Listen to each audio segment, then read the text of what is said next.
Hello, my name is Marcus. I'm the compiler of a collection of therapy quotes entitled Psychoanalytic Self-Awareness Quotes.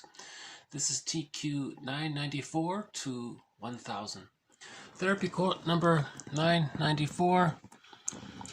Internal object relationships are understood to involve a relationship between two unconscious aspects of the ego, one identified with the self and the other identified with the object of the original object relationship.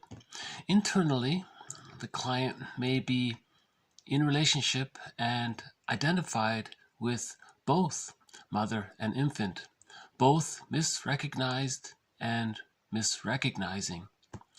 In the context of this internal relationship, the client experiences anxiety over not knowing how they feel or who they are. The anxiety of not knowing one's internal state and the defenses serving to ward off this anxiety. Substitute formations are utilized to create the illusion that the individual knows what he feels. Examples of such substitute formations include obsessional, authoritarian, as if, false self, and projective identificatory forms of control over one's internal and external objects. So Melanie Klein says we live in two worlds, the internal world and the external world. So Fairbairn has this thing called the splitting of the ego. When there's trauma, a part of the person's ego gets submerged. So he's calling that the unconscious ego. Right. So the unconscious ego, so in general the ego directs or is the manager of the person's life force. So the conscious ego is relating to the outer world, but the unconscious ego, which was split off from the original ego, the ego that the child is born. Oh, hold on a sec. I've got one of the birds here.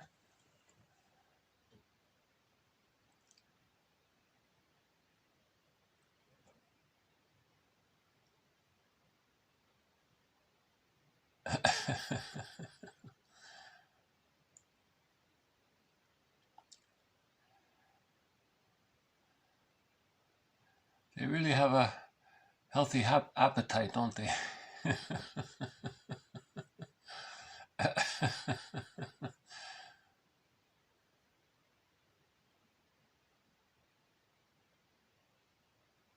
Okay. Okay.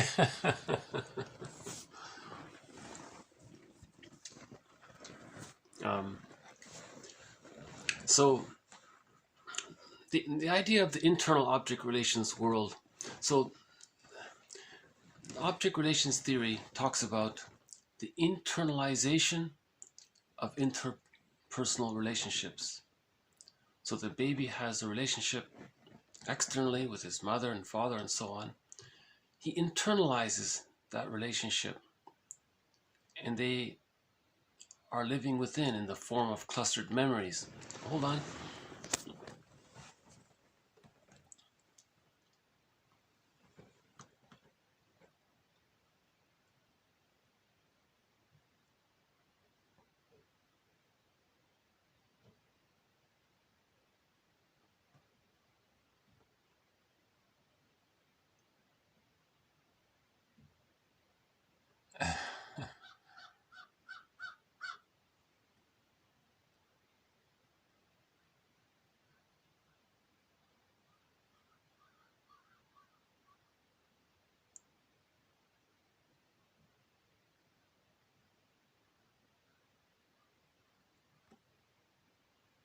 Okay. So the theory is that all of the memories that the baby has of the mother being loving and nurturing and comforting and satisfying, all of these memories condense And this collection or grouping of loving memories, the theory is that because the child thinks in images, then what the child does with his memories of these loving memories is that he clusters these memories, and he has positive feelings around these memories. Okay, so his feelings infused with these memories and maybe his some impression of the other, they become what's called a fantasized personification or an imago. So the jargon is that's an internal object. Right? So the internal object of the mother being loving.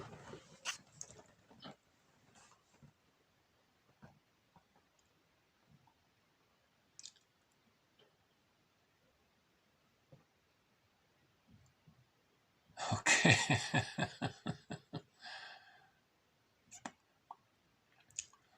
Yeah, they're such quick eaters, aren't they?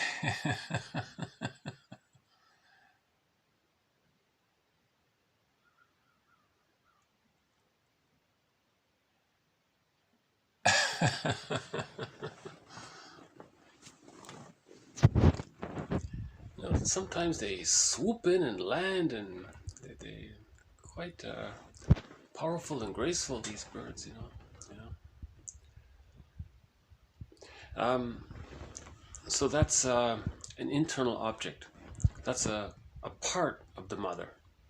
Now, sometimes the mother is unsatisfying or unavailable. So the same thing happens. The baby creates an imago or a fantasized personification around the cluster of memories of when the mother is unavailable or unsatisfying. Right. So that's called a part object. So there's a part representation of the mother as being satisfying and a part representation of the mother as being unsatisfying, linked to, oops, okay. Okay. Linked to a self-representation as being loved and unsatisfied. So now there's an internal object relations world. Now the unconscious ego, okay, is in relationship with these imagos within. Why? Because if there's any kind of trauma, the psyche as a whole wants to heal the memories. It wants to heal the internal object relations world. It wants to improve the internal object relations world. Now, what the unconscious ego does is it's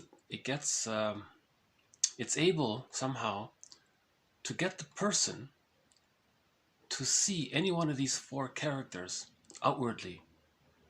So what the unconscious ego is doing is it's trying to get the person's conscious ego to recognize that there's a lot of painful memories in the unconscious. So it's like an open wound. So the psyche seeks healing, and so he's trying to get the conscious ego's attention. Grief is healed when it's witnessed by a caring other. So we are tasked to be our own caring other. So the unconscious ego is going to project any one of these four. It can flip them around and identify with one. So for example, hold on a sec.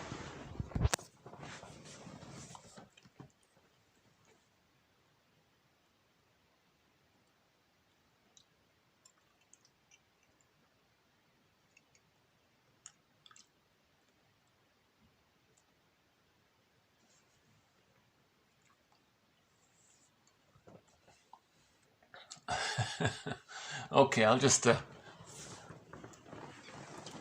yeah, they can do these little hops, which is quite amazing too. Anyways, so generally, so for example, the unconscious ego can project or get the person to fantasize or imagine that someone else is loved. They identify with the loving side, and they take care of that other person, right? So they're replaying the positive side of the relationship with the mother.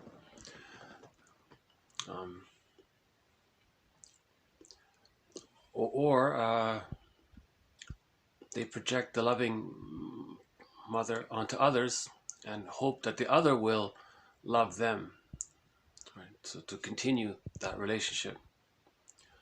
Now on the other side, remember the frustrating side is split off. The child can't handle that, so that's called the splitting defense.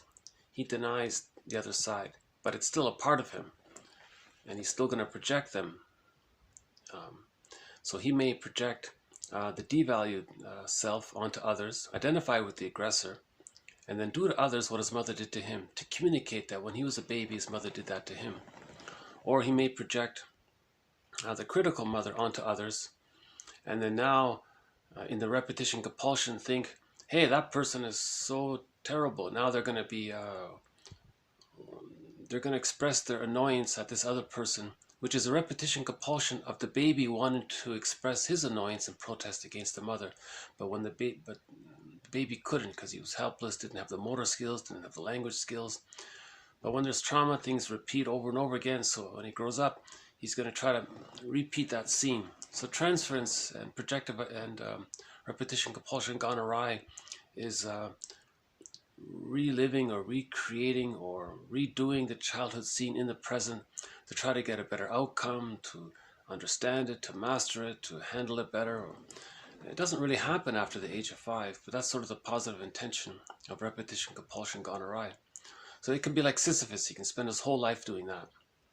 So if the splitting mechanism is unresolved, right, and the internal object relations world still has a strong imago of a rejecting mother and a strong imago of a devalued self, that's painful. So they're going to repeat the negative scene with the mother into the present over and over again. It's like Sisyphus. Now he's saying here, that's one of the ways the person deals with not knowing who they are. The baby temporarily uses the splitting defense mechanism. But by the age of 3, the two split images of the mother as loving and frustrating, they come together to form a whole representation of the mother as one realistic person. And the part self representations come together as well as whole object relations. So everything's good. With whole object relations, there's inner calm, there's inner peace, there's inner harmony. That allows the unconscious ego to send much more of the person's life force up to the conscious ego. Now the conscious ego can use the person's life force for realistic present day events in service of the real self, right? But if there's trauma, the unconscious ego takes most of the person's life energy, sends it into these 4 characters, and he's in constant replay over the childhood trauma. So when there's a trauma, the person wants to repeat it over and over again. So this has been a major theme throughout this series, the repetition compulsion gone awry. So may I refer you to previous videos regarding that. So Bergler says everyone carries one of these LP long playing music disc records of the childhood, arrested development, the childhood trauma, the insecure attachment style, meaning the frustrating memories outweigh the satisfying memories. That's a developmental trauma. That gets imprinted onto this record. The person carries this record with him everywhere he goes. He only has this one record. Every time he's in a new situation, and every time he sees a record player, he spins off that record. He's replaying or reliving, recreating the past and the present. And so that's the positive intention of repetition compulsion is for the person to be conscious and to be a caring witness to himself. But if he's unconscious, if he's just repeating it and he's not aware of it, and he's just repeating it and not aware of it, that's Sisyphus. So we don't remember and repeat, and he can spend his whole life in this, right? Or we talk and remember and heal, right? okay, so if the baby temporarily uses the splitting defense mechanism and then denies the frustrating side. Masterson calls that the WORU, the withdrawing object relations unit. So the image of the frustrating side of the mother, that's sometimes people call that the bad object, sometimes people call it the inner critic. Fairbairn calls it the internal saboteur. Sometimes people use the superego for that. So this is the memory of the mother rejecting the child's needs and wishes. So if later in life the person has a wish, the internal saboteur is going to say no. It's the repetition compulsion of the trauma, right? So they're repeating that. So they may project it outwardly to try to externalize it, creating a mirror so the person can see his internal object relations world. So we live in two worlds, Klein says. The more traumatized a person is, the more they're going to live in this internal object relations world in the attempt to heal it and soothe it. If the person achieves a secure attachment style, they have whole object relations, they achieve ontological security, sense of self, basic trust, then the life force can cathect more for the conscious ego. The person feels safe. Now they know the real self. The real self has various capacities, as described in previous videos. So he's saying here that with an insecure attachment style, okay, that means the mother was misattuned. Mother didn't offer her maternal reverie. The mother was distracted or something. Not to blame her, but she was busy or something. The child feels unseen and unaccepted, and all those things. So now the internal object relations world, there's a internal object that's refusing and a self-representation that's refused. Now if this unit is stronger than the positive side, then the splitting is still there. This leads to what he's saying here, the person not knowing what he feels. Because you have, he called it here, what did he say here? Again, internal object relations are understood to involve a relationship between two unconscious aspects of the ego. Yeah, so this unconscious ego subsplits and they become the little minds of these four characters just mentioned. So the frustrating side of the mother has a little mind. That's the child's unconscious ego. Part of that goes there, and it becomes the mind. Oh, hold on a sec. We got some of the baby crows here. Oh, that's nice. Yeah.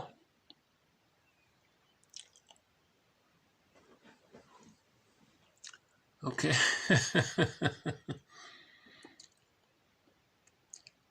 Yeah. Whole bunch of little baby crows.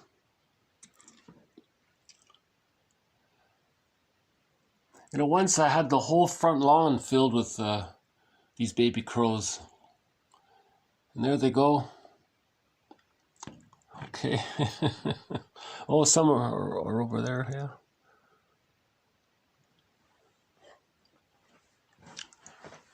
Okay. It's nice to see them.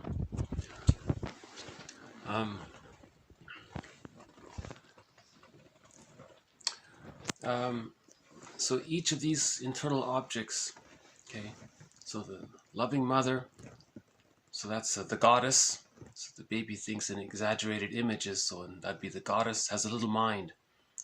Okay, the loved self has a little mind. Okay, the frightening object, that's like a witch or a frightening animal, that has like a little mind, right? And the devalued self has like a little mind. So they're active there. It's like a relationship that's going on within. It's dynamic there. It's not static. It's sort of, there's movement there. And the unconscious ego is like the protagonist in the fairy tale, right? Relating to these fairy tale characters. So again, fairy tales are pictorial imaginations trying to describe the internal object relations world, because meaning the baby has these dream images of these memories. So the fairy tales are true on the inside, not on the outside. So again, if the mother's more frustrating than loving, the baby has to create these split images of the other and the self, and it denies the painful side, the woru object, the withdrawing object relations unit, meaning that relational unit is comprised of a representation of other that's frustrating, linked to a part self-representation that's frustrated. And the linking affect is Masterson calls the abandonment depression. So there's anger and sadness and fear and feeling empty and hopeless and helpless, all that scared feelings.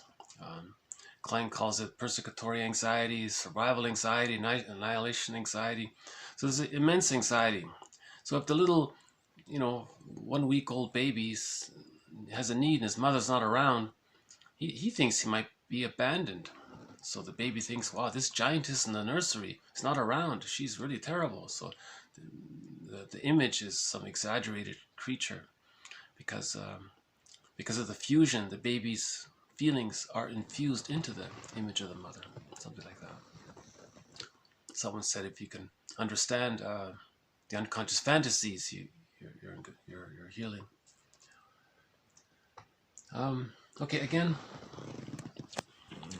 Internal object relations are understood to involve a relationship between two unconscious aspects of the ego, one identified with the self, the other identified with the object of the original object relationship.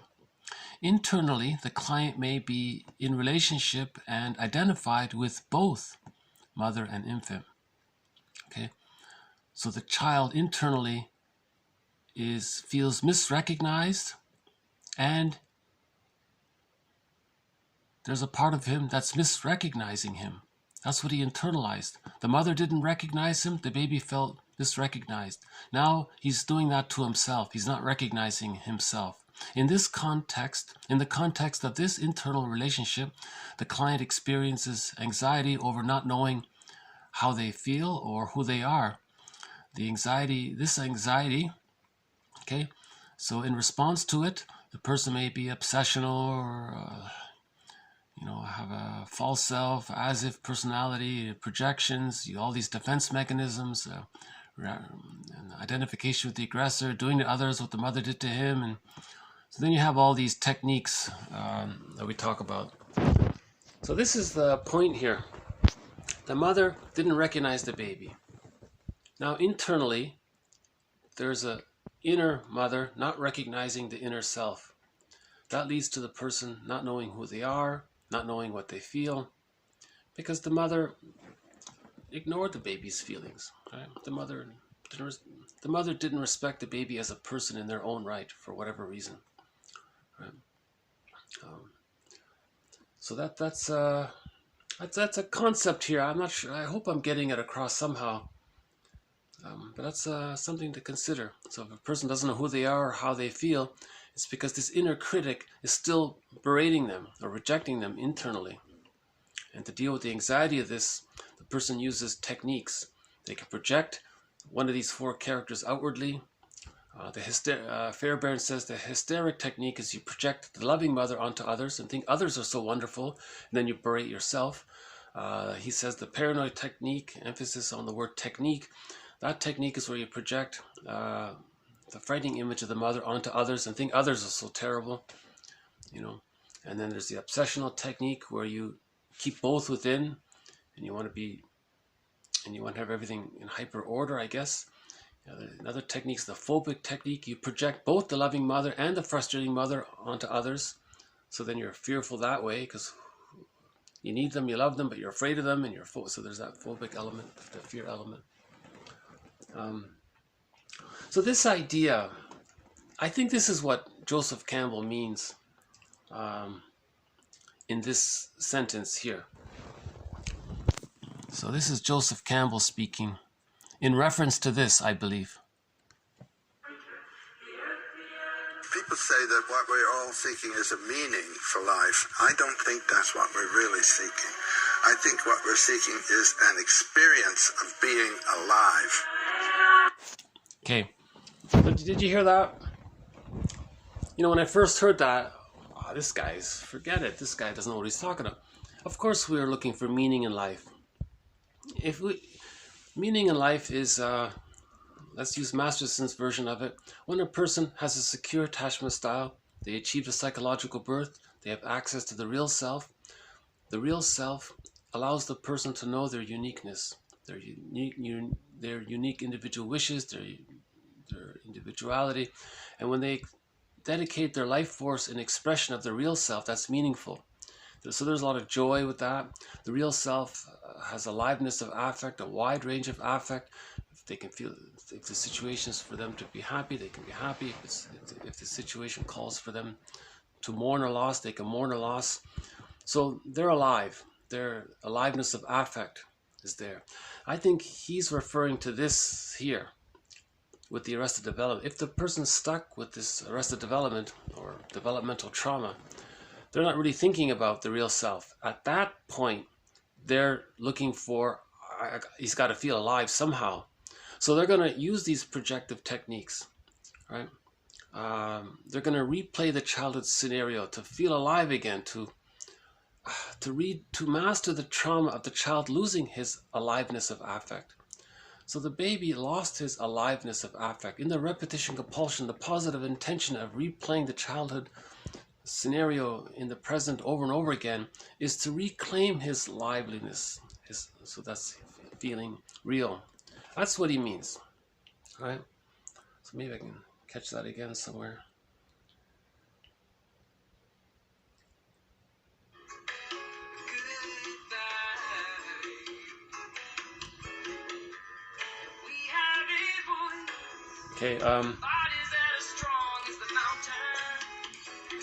Okay, the clip with Joseph Campbell speaking is after this song. That's not a bad song, by the way. Defend the Earth. It's sort of a environmental singer, folk singer, saying, you know, we gotta, you know, do what we can to do something to defend the Earth, you know.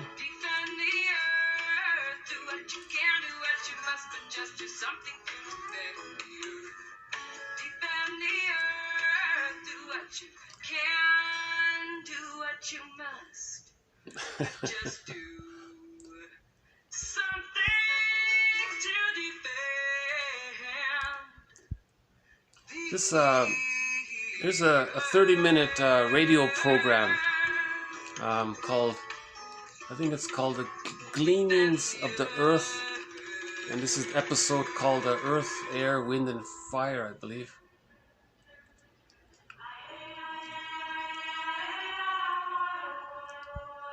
Okay.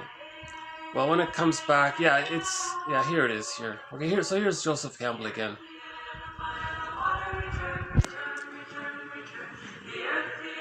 People say that what we're all seeking is a meaning for life. I don't think that's what we're really seeking. I think what we're seeking is an experience of being alive. Okay. And I notice as he says that, he's trying himself to be alive. He's trying to be assertive. Because Joseph Campbell, he's generally considered to be a 5 on the Enneagram. His emotions are detached, so he's healing himself. He openly says that he's trying to heal himself by reading about mythology and fairy tales and trying to understand them and interpret them. Now, so he wants to feel alive. So he's trying to be active, you know, so he's speaking confidently here and assertively here. He's trying to feel alive. He's trying to get back to that place of when he was a child. He was born with feelings, but they got squelched. So I think that's where he's talking about.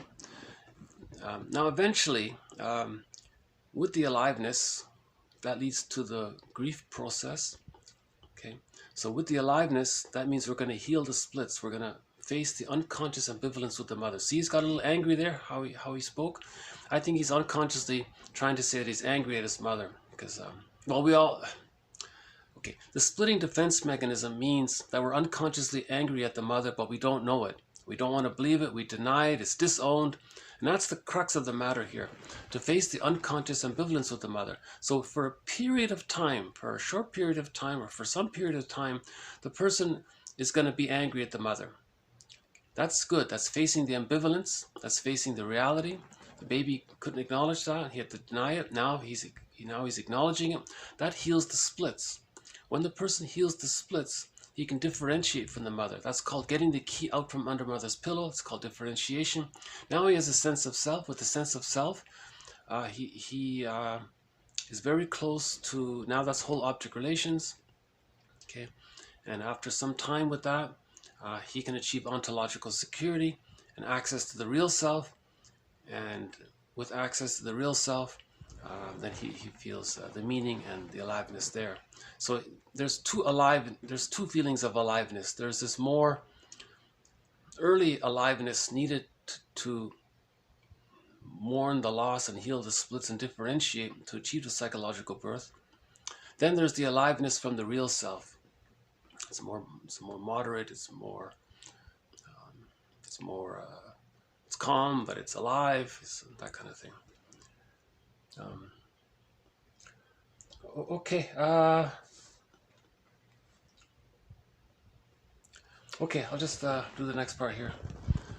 Okay, the infant is responded to as if he were sated every 4 hours and as if he were not hungry between scheduled feeds. Such misnaming generates confusion in the infant as well as a sense that hunger is an externally generated event. In the extreme, this mode of defense against not knowing becomes a persecutory authoritarian substitution of the mother's absolute knowledge for the infant's potential to generate his own thoughts, feelings, and sensations. Okay, so what he's saying here is the baby naturally has his own life force, thoughts, feelings, sensation. They're organic for the baby. He has that. Now, if the mother insists on a schedule, no, baby, you're going to follow the schedule. You're going to be hungry when the schedule tells you you're hungry. You're going to feed when the schedule says. That's gaslighting the baby's feelings. Now, the internal critic the rejecting mother at this point is more severe. Right? Now, later on, the analyst may unwittingly be induced as an unconscious participant in the client's projective identification to enact the role of such an authoritarian internal object mother. Okay, so this inner critic, in this severe case, in its extreme, it's now an authoritarian, persecutory, internal object mother. Representation of the mother. It's a part representation of the mother. So this inner critic is much more intense. Now, that's a trauma there. Now, he may see that the therapist is so terrible. Now, he may try to coax the therapist into being terrible. Okay. Now he's trying to communicate how his mother was to him. You see. So, therapists say when the client tries to induce feelings in them, they're trying to communicate what their childhood was like. They're trying to replay it somehow. So this is a huge issue, you know. In other words, this bottled, again, with the bottle, that's the alexithymic breast. That's a cold, unfeeling breast. The schedule violates the child's feelings and needs. So that would be a developmental trauma, an insecure attachment style. And in the internal object relations world, the splitting defense mechanism is still being used. So to deal with the frustrating mother like that, the baby has to use the splitting defense mechanism, deny that the mother is being so refusing,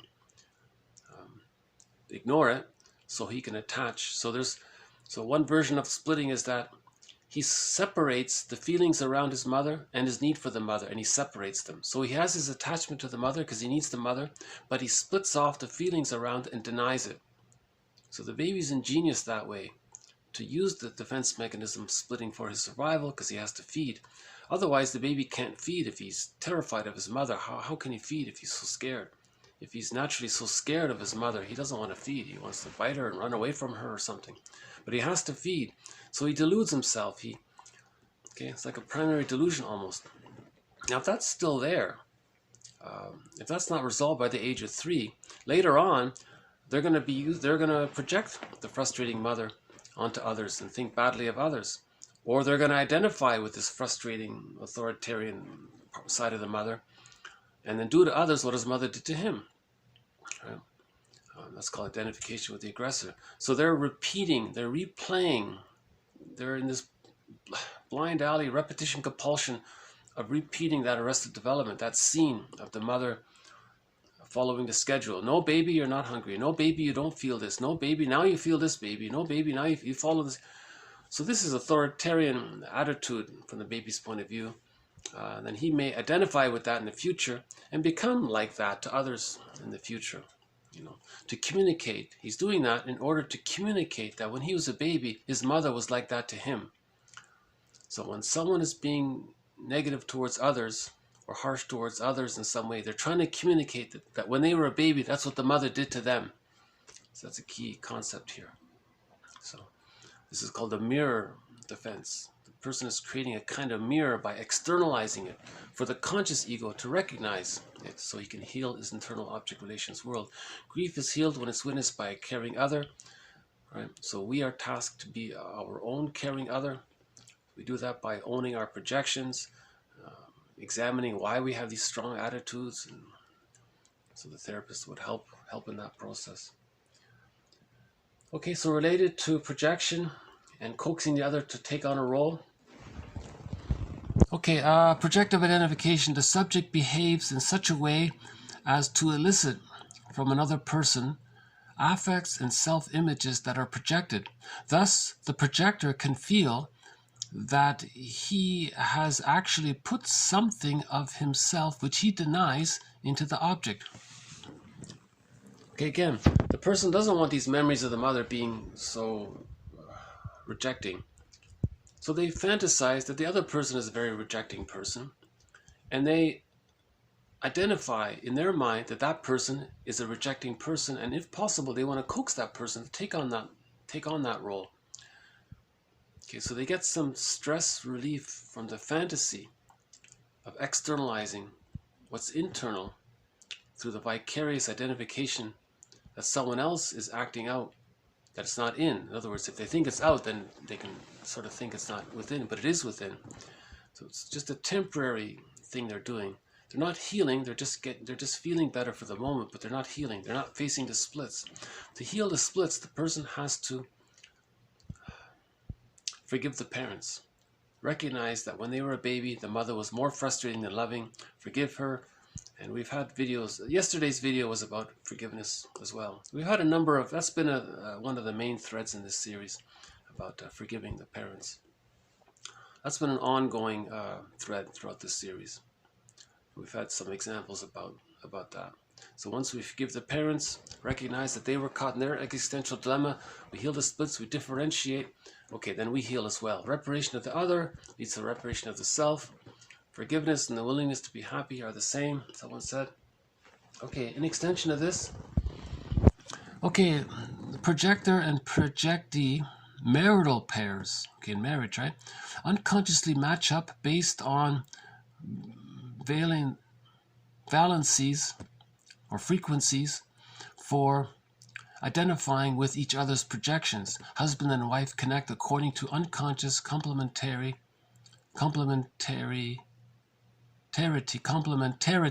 of object relations. In other words, people don't fall in love anymore. They form a mutually compulsive, complementary interrelationship of egos. Okay. So falling in love is from if two people have a secure attachment style, they have whole object relations, When they love each other, their marriages are like fine wine. They respect each other as persons in their own right, and as mutuality, they both want to grow. Okay, both see each other as whole persons. It's not part-object relation. No one is constantly replaying the childhood scene in the present and trying to get the love they didn't get from their mother. Now, with the developmental trauma, both parties are doing that. One partner says, no, you be the mother and give me the love I didn't need. And the other one's doing the same thing. Or the other one, or they may flip it and the one says, no, you're the wounded child, I'm going to be the aggressive mother. No, you're the wounded child, I'm going to be the aggressive. So they're repeating the childhood scene with the parents. Now, if there's a fit there, maybe if one agrees to be the wounded child and the other agrees to be the terrible parent, and they accept that they may bond over that repetition compulsion. That's what he's saying here. So just the idea that if someone is willing to accept or play out the role of something in the other person's internal object relations, and the other's doing the same thing, so many marriages may be based on that. But if anyone heals, then the other person will feel betrayed, and the marriage will have a problem that way.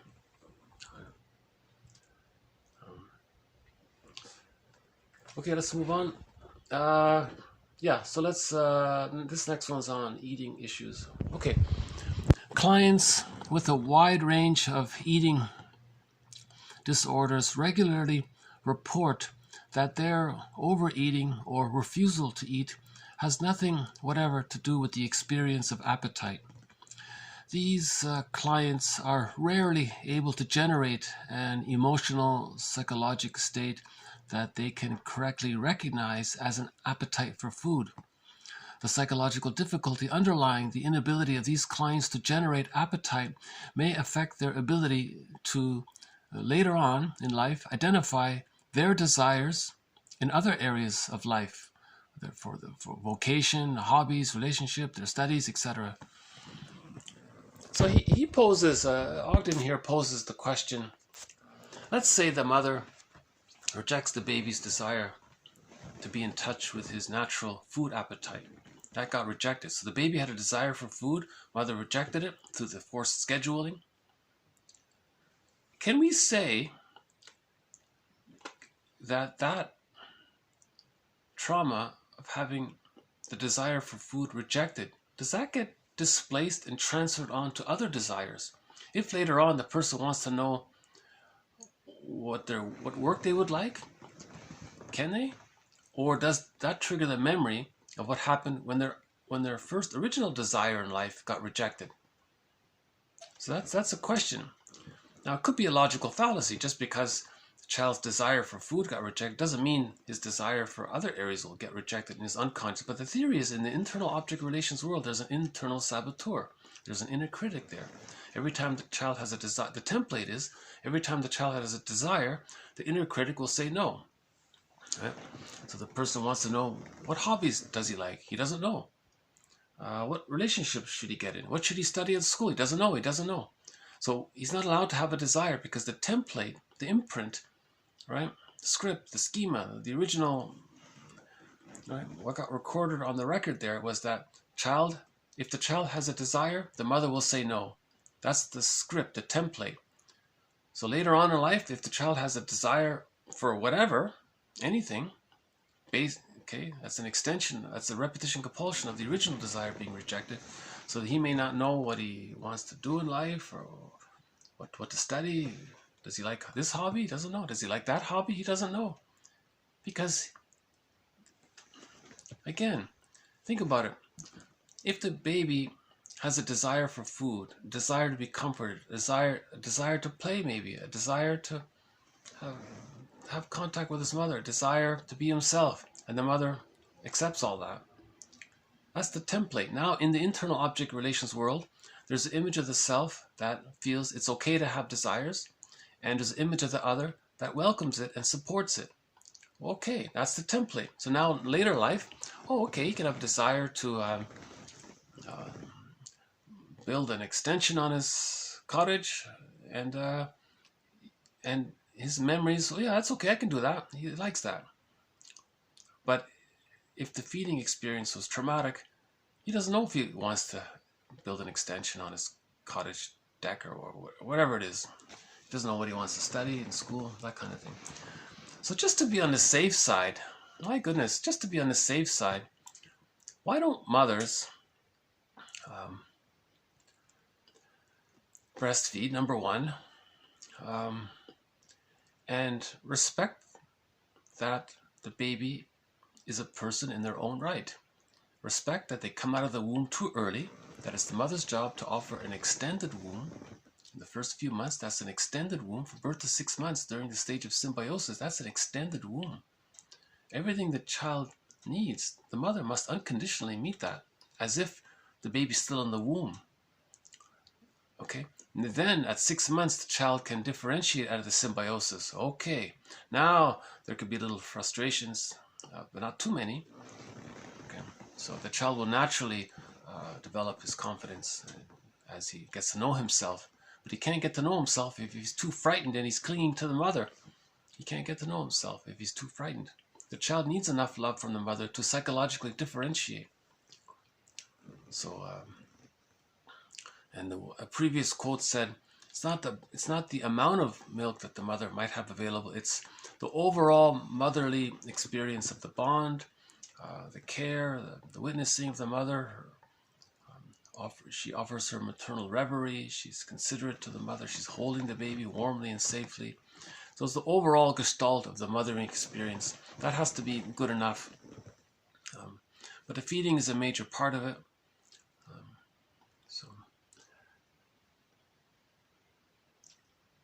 Okay, the next part here.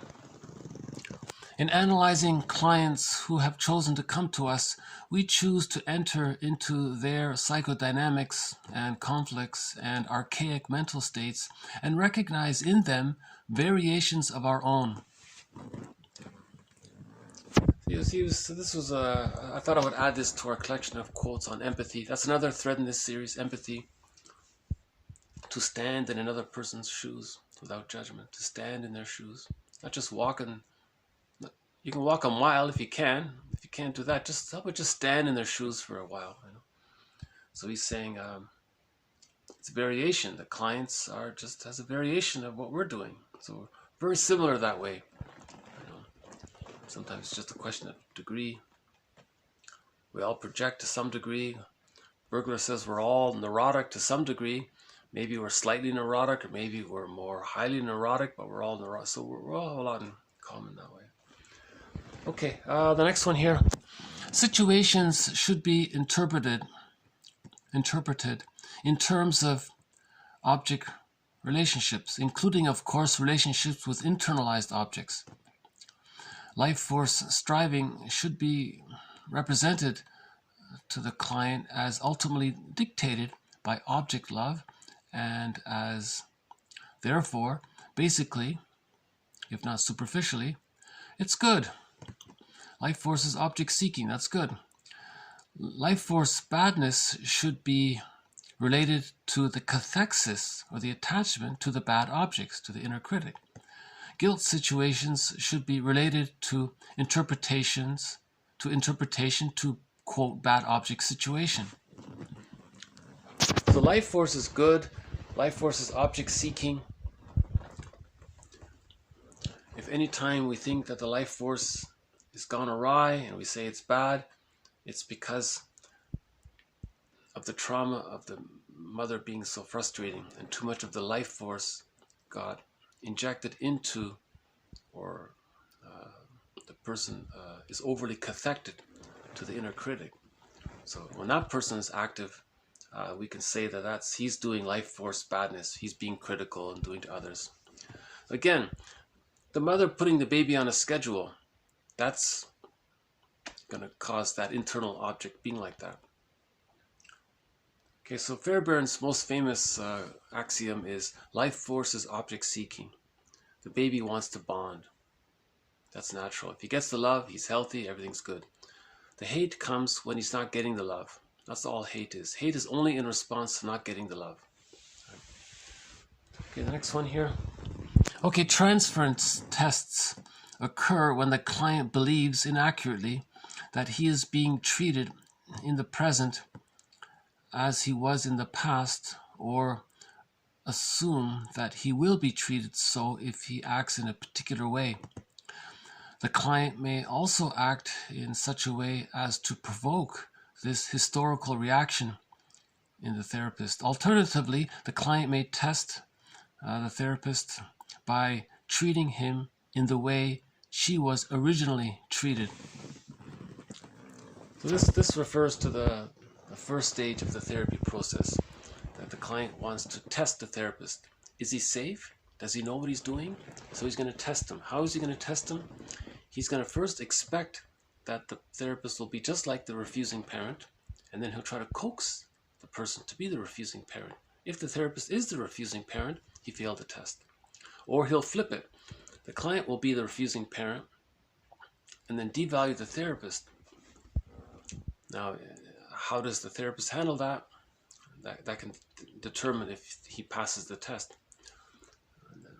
So, in other words, the positive intention of the client being difficult, he's trying to find out, is this person safe and does he know what he's doing? So there are two kinds of tests. There's the transference test, expecting the therapist to be the bad parent, right, and behaving like that, and coaxing him to be like that. And then there's the identification with the aggressor test, where the client is the aggressor and he puts down the therapist the way the mother put him down. And how is the therapist going to deal with that? Okay, if he offers an interpretation, he passes the test. Okay, the pathogenic if-then beliefs that reside with the inner critic come out of the, quote, internalization of bad objects. Here, the individual is at the mercy of the internal saboteur who sabotages, rejects, disappoints, frustrates, and exploits the core self. The individual expects these things from others. This expectation, okay, herein lies the basis of negative transference. Okay, so he's saying, with the splitting defense mechanism, that means the person didn't face the unconscious ambivalence. That means the inner critic is still very active and is berating the person. That means the person will expect others to berate them or criticize them, just as they're being berated within by their memories, their unhealed memories. It's still like a broken record. It's Sisyphus. It's going on all the time. The person is unconsciously being berated by his memories. The memories of his mother are berating him. These memories of the mother were calling the bad object, or the internal saboteur. It's berating him, disappointing him, frustrating him, exploiting him, using him, sabotaging him, not allowing him to know his desires or wishes. Okay. So the person, in his interpersonal relationships in the external world, expects others to do the same thing. That's called the negative transference. Okay, with trauma destroys narrative, which is why when you interview people who are traumatized, the story they tell is circular and confusing. Okay, because they're flipping around. Trauma creates all of these characters within, and they're in constant conflict. So the person may project one, project the other, flip it around. So it's confusing. Trauma creates a fragmented soul. The person's projecting all the time, using splitting defense mechanism, identifies with the aggressor, uses reaction formations, double things, uses rationalizations to cover it all.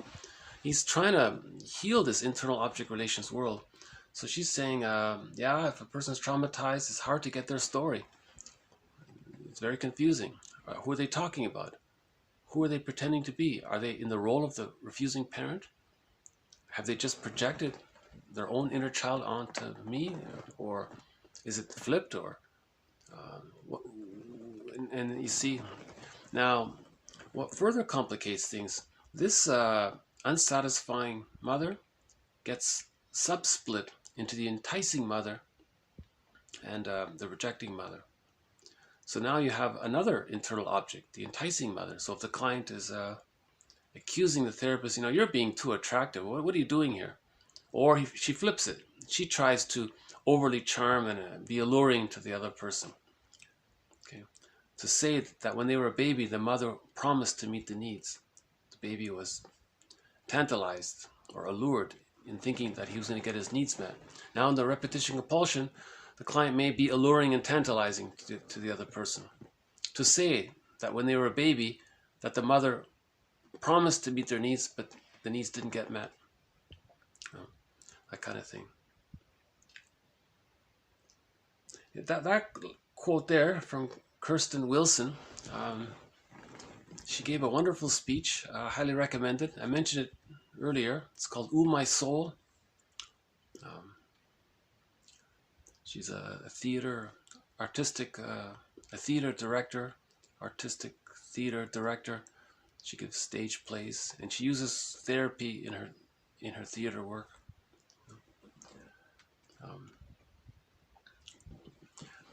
To mark the occasion that I've just reached the 1000 TQ 1000, I thought I would play a special song to mark the occasion.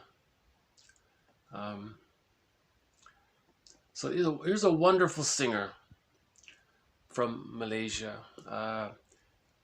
To me, she might be like the Whitney Houston of Malaysia, maybe. Wonderful voice. Personally, I think she's one of the greatest singers ever. I would put her up in the league with Pavarotti and those. I would put her way up there in the top 3 or top 5, maybe number 1. Who knows? But she's definitely in the top 3, in my opinion. So this is Ziana Zain. So here's one of her songs that I like.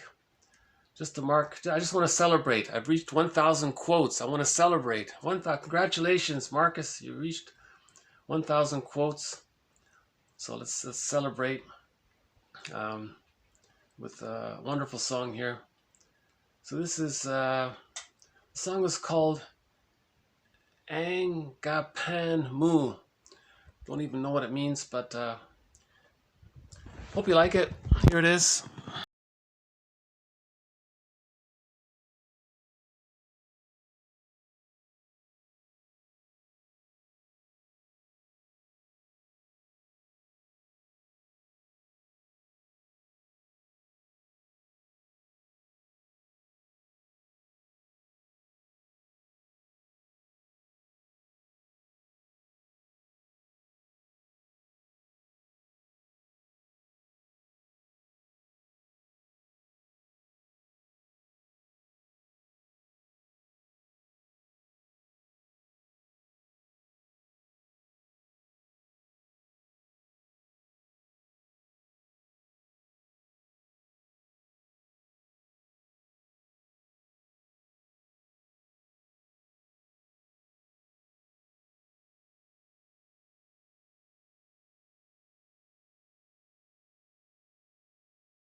by chance you couldn't hear it because it had to be muted for some reason, the song is called Angapan Mu. Angapan Mu. Don't know what it means, still don't know what it means yet. And the singer is Ziana Zain, Z-I-A-N-A. That's her first name, Ziana. Her family name is Zain, Z-A-I-N. And there's you can see her performing it live as well. And there's the studio version and the live version. They're both great. So this version here was off the Best of collection. She's got a lot of amazing songs on here. If I were voting, I would put her in the top 3 of the greatest singers personally. Yeah. So that's in celebration that we reached, or that this series has reached the 1000th quote.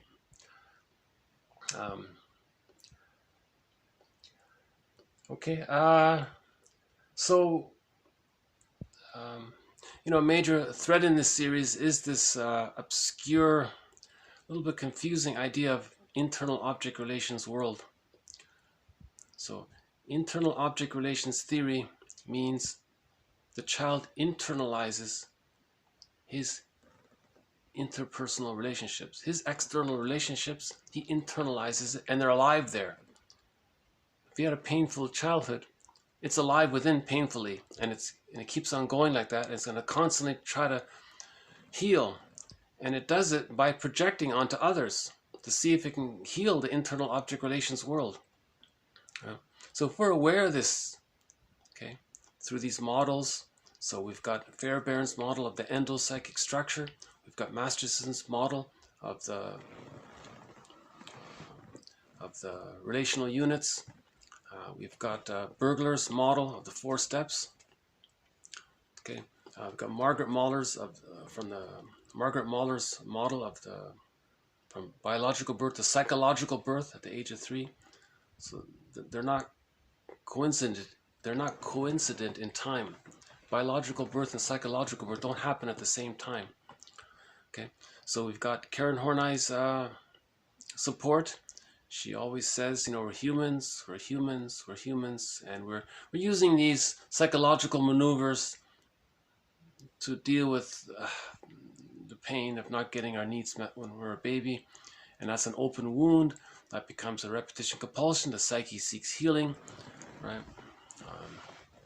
Babies are weak and vulnerable, so it leaves a too deep impression into the amygdala, right? The survival brain, so it's repeating things all the time to try to get a better outcome. After the age of 5, it can't be done. It's Sisyphus, so the person can spend their whole life with one of the patterns, or with one of the, what do you call it here, substitute formations. Substitute formations, that was a polite way of saying one of the dysfunctional patterns, right? The narcissistic pattern, the codependent pattern, hiding behind power struggles as a character defense pattern, right? The schizoid pattern, the one that resembles the character Iago from literature, some of the symbiotic character disorder pattern. He politely calls it substitute formations. Wow. Substitute formations, geez. Okay.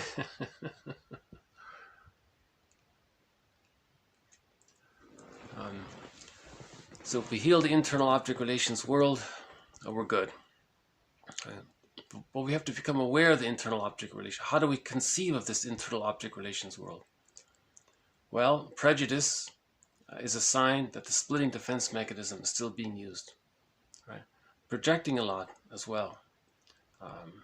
Reaction formation. If you say these things, but you unconsciously wish the opposite, that's a sign of it. If you don't know what you want all the time, that's a sign of it.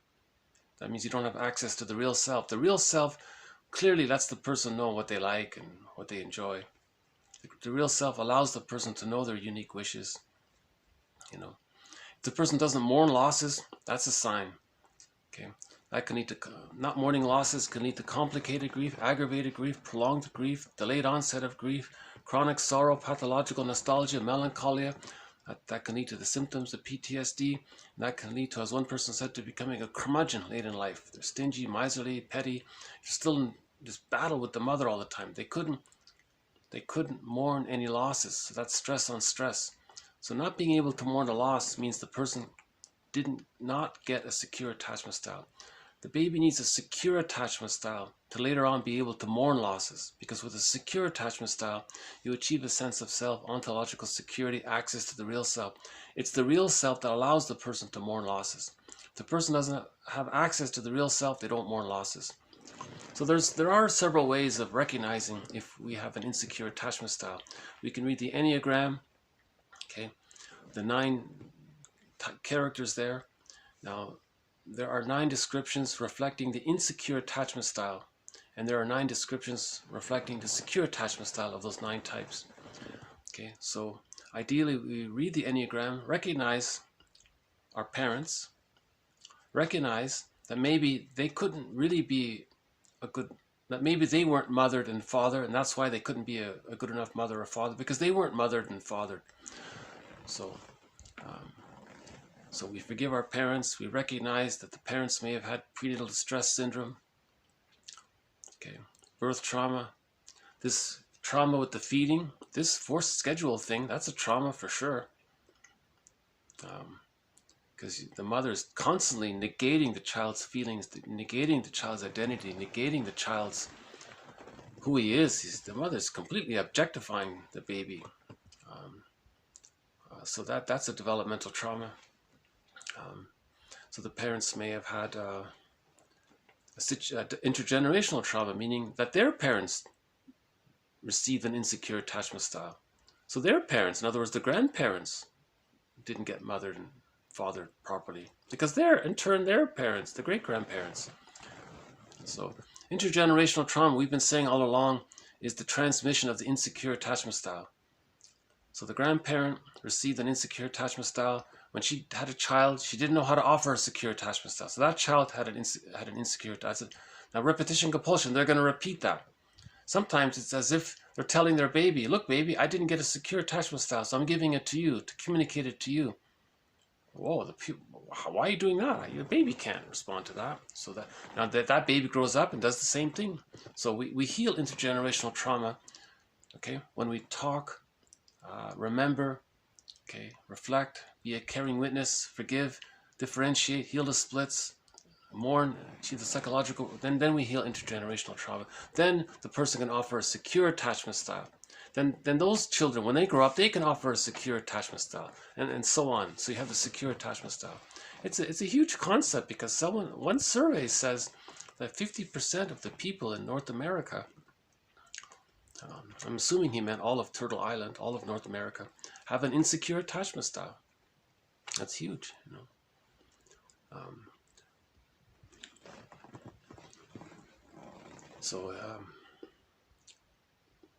Oh, do we have one of the birds here? Hold on a sec. Let's see. Oh no, just one of the little babies there. Okay.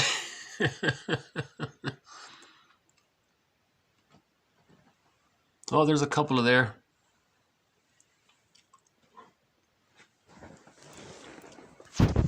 Actually, I once filmed it when the babies arrived. Yeah, I've got a little clip of when all of the babies arrived. Yeah, there it is there. Sometimes these baby crows arrive on my front lawn. There they go. There they go again? Okay. Sometimes these baby crows arrive on my front lawn. There they go. There they go. Okay. So that was a couple of years ago, yeah. Okay, so Okay, we also, so if there is arrested development, Fairbairn says we use techniques. Ogden says we use substitute formations. Okay, so, you know, projecting onto others, coaxing others to play a role, or doing to others what was done to us, to communicate what was done to us. And it's Sisyphus. And the person spends his whole life repeating the childhood scene over and over again, like Sisyphus. So this repetition compulsion can take, there's variations of it. There's a narcissistic pattern where you project, or you devalue others, or you think others are so bad. There's the codependent pattern where you over-idealize others and you berate yourself. The schizoid pattern. Okay, so the previous videos talked about these patterns. Okay, we also covered a little bit about the extreme version of the inner critic. He calls it here, Ogden calls it a persecutory authoritarian substitution of the mother's absolute knowledge for the infant's potential to generate his own thoughts, feelings, and sensations. So instead of the baby's potential to generate his own thoughts, feelings, and sensations, his connection to himself, his feeling self, being connected to himself, instead of that, it's replaced with the mother's impinging, engulfing, authoritarian substitution, her idea that she thinks she knows everything. So she's so on. So we had yesterday we talked a little bit about the Jocasta mothering style. Okay, a little more on projective identification. The projector behaves in such a way as to elicit from another person emotions and images that the projector is projecting. He wants the other one to feel and think and see what the projector doesn't know about himself. Thus, the projector can feel that he has actually put something of himself, which he denies, into the other person. So the prototype of this is the baby and the mother. The baby and the mother are fused. The baby sends out his distress to his mother, and the mother would reply. That doesn't take place. The person's stuck there. He spends the rest of his life coaxing others to feel what he can't feel. See, that's a sign as well. So if splitting is still being used, that's extreme opinion. So prejudice, it's there, yes. That's arrested development. That's a developmental trauma if the person has prejudicial thoughts against non-threatening substitute others. And they lie to themselves about it. They make themselves believe that the non-threatening substitute is some, okay. So prejudice, confession, extreme opinions, this all good, this all, these kinds of extreme ideas. All these negative philosophies, yes, this nihilism philosophy. And if the humor is constantly dark, sardonic, bitter, biting, scornful, put down humor, sadistic humor, yes, that's the splitting defense mechanism, right? The glass half empty philosophy, these kind of negative things, the world's an unfriendly place, that attitude, yes, that's the splitting defense mechanism. That's the hurt of the baby not getting the love, right? And then the codependent, the hopeless romantic, and too trusting, and they don't want to see that the person is not bad. They only want to, they need to see that they're good. That's the codependent pattern, and so on.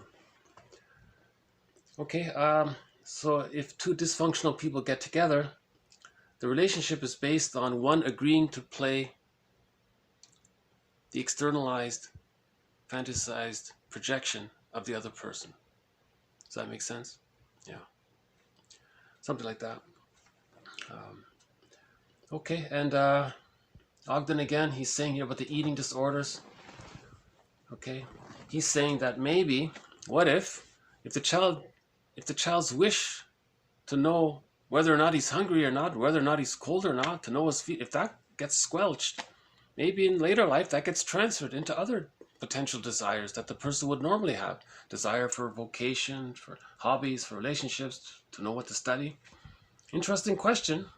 How do we prove it? But he puts it out there as a question. Empathy for others. Lowald says we're responsible for healing our inner child, our unconscious. I know Bergler says that. Bergler says we're responsible for our unconscious. Masterson says we're responsible for healing the inner child of the past. Wilson, quoted here, she's calling this the moral revolution, that we have to heal ourselves, heal the internal object relations world, re-own what we disowned in childhood, get back what we lost in childhood. So we've been using Robert Bly's bag metaphor. So much of who we are by the age of 5 gets put into this bag that we drag behind us. Our feeling self, our ability to know our desires, gets put into this bag. Now we want to re-own it, get it back. Okay, so analysis leads to synthesis. So we want to re-own what we disowned. That's the moral revolution, to re-own what we disowned in childhood. That's the moral revolution Wilson is talking about.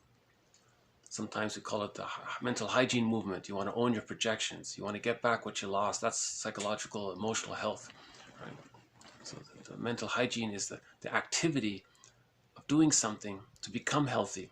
So the activity is owning your projections. Right? So reaction formation is a clue to that. If the person has strong attitudes in one way, does he unconsciously wish the opposite? That's reaction formation. So he's owning his projections. Right? Does he think everyone, all people like this or all that? Well, that's splitting. That's a clue to the splitting defense mechanism. He's projecting the rejecting mother onto others, or he's projecting the devalued self onto others. That's the splitting defense mechanism. Splitting leads to all these projections. Projective identification is an outcropping of splitting. It's an extension of the splitting defense mechanism.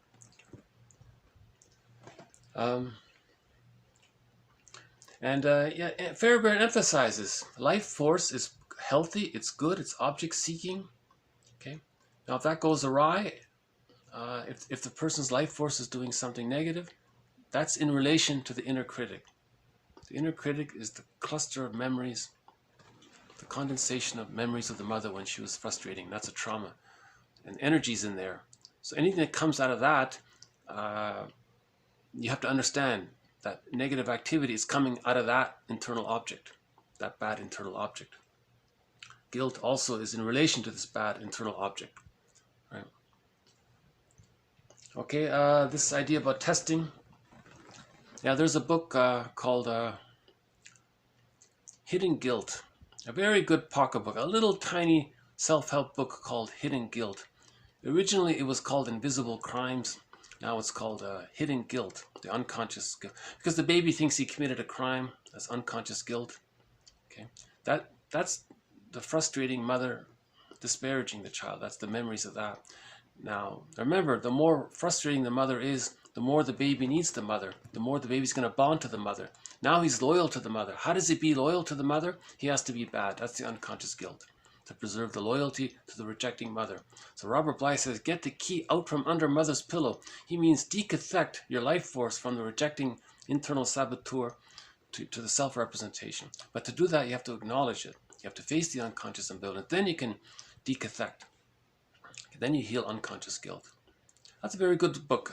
It's called Hidden Guilt by, it's co-authored, Engel and somebody, I forgot the names. In that book they talked about the idea of testing a lot. So one test is the transference test, the expectation that the therapist or the other person is going to be negative and critical, and you behave that way towards them, or you coax that person to be like that. How does the therapist deal with it? If he falls into it, he failed the test. Right? Sometimes the client tests in by doing the reverse. He'll identify with the aggressor, put down the therapist or the other person. He's replaying the childhood trauma of the mother putting him down. Remember, the baby feels devalued when the mother's not meeting his needs or her needs. Right? So that's in that book they call it passive. That's where that passive into active expression comes from. I'm not using it. I think it's confusing. So that's called identification with the aggressor.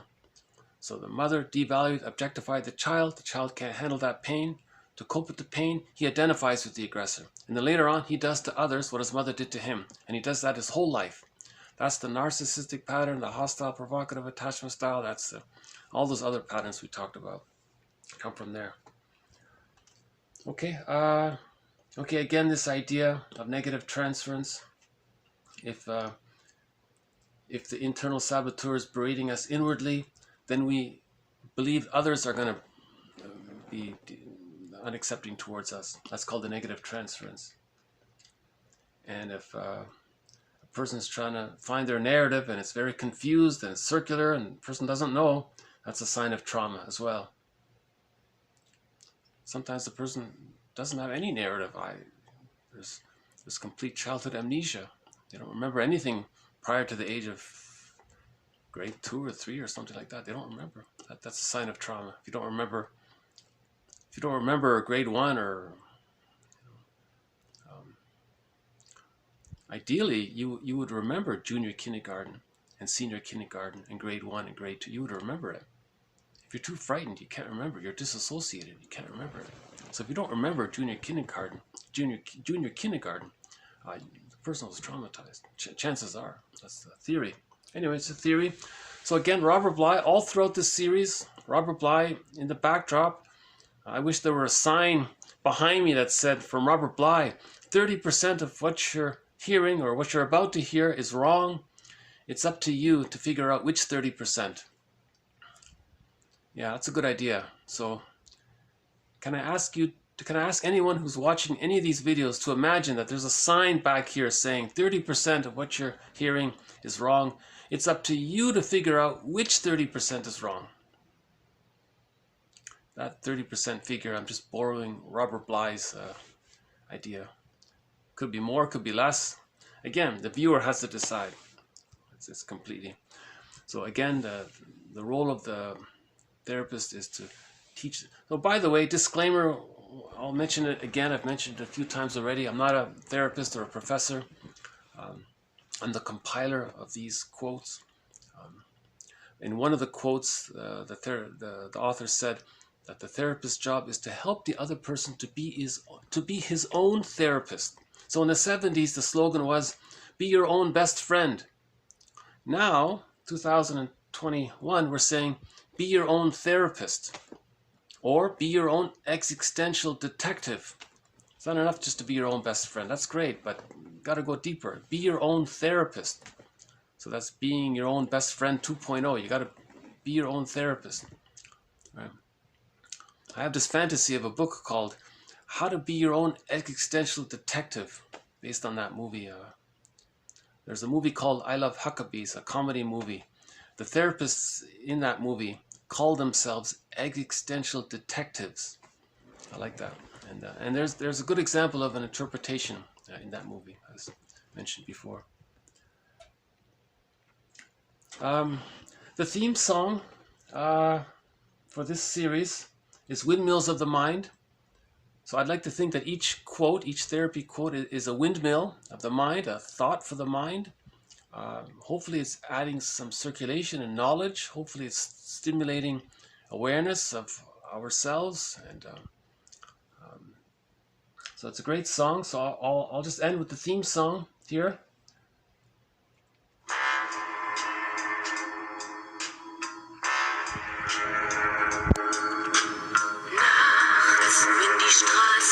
Plötzlich still sind, wenn die Stadt auf einmal schweigt, wenn aus steinernen Kaminen stumm der Mond zum Himmel steigt, wenn es hier in meinem Zimmer leer und einsam wird um mich, suche ich in den dunklen Schatten die Erinnerung an dich und ich fühle wie ein Augenblick zur Ewigkeit gerinnt, wenn das Spinnrad meiner Träume längst zerrissene Fäden spinnt und sich leis zu drehen beginnt, wie sich Mühlen drehen im Wind.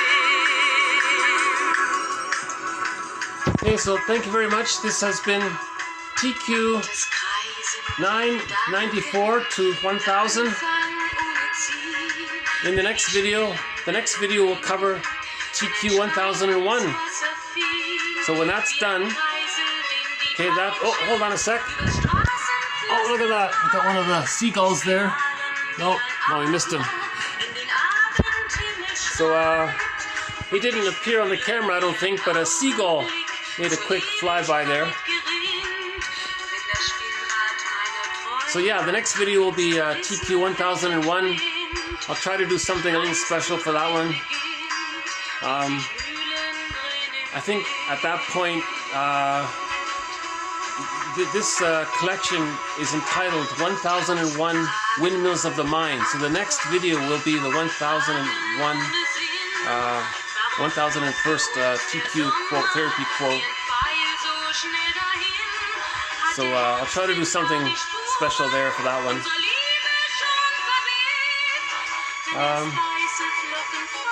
So we've covered a little more about object relations theory, about the internal object relations world, imagos, fantasized personifications or internal objects of the other.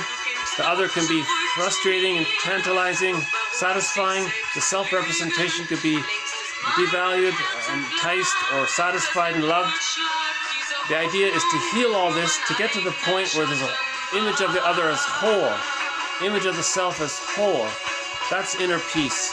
With the inner peace, the life force can now go up to the conscious ego. Now the conscious ego can use the person's life force to express the person's real self. And that's meaning. And then we're happy from there.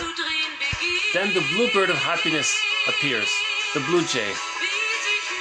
Wouldn't that be funny if the blue jay just made an appearance? Blue jay sometimes makes an appearance. Okay, so thank you very much. Bye for now.